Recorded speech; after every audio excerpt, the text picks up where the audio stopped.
Mastering subject pronouns in compound sentences. Hello there! Today, we're going to dive deep into an exciting part of English language learning: subject pronouns in compound sentences. Subject pronouns may seem simple, but when used in compound sentences, they can bring your English grammar skills to the next level. So, let's get started. Before we jump into compound sentences, let's take a quick refresher on subject pronouns. Subject pronouns are words that replace the subject of a sentence. They include I, you, he, she, it, we, and they. For example, instead of saying, Mary is a teacher, we can say, she is a teacher. Now that we're clear on subject pronouns, let's understand compound sentences. A compound sentence is formed by combining two or more independent clauses with a coordinating conjunction such as and, but, or so, yet, for, nor. Each independent clause could be a complete sentence on its own.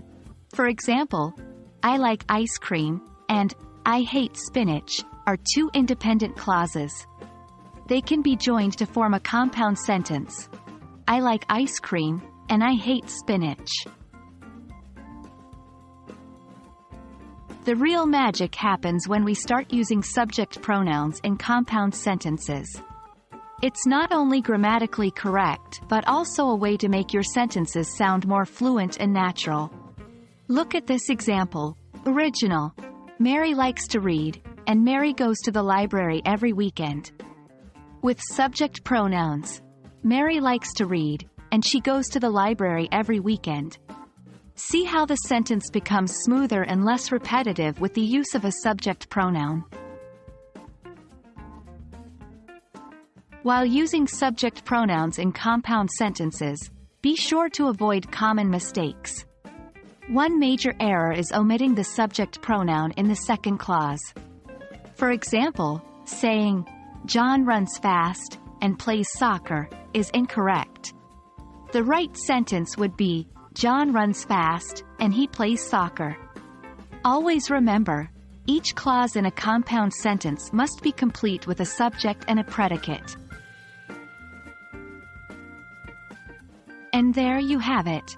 With a little practice, you'll master the use of subject pronouns in compound sentences in no time.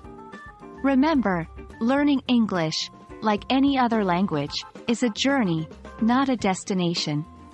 So, enjoy the process and keep practicing. We hope this video has been helpful, and we can't wait to see you in our next one. Happy learning!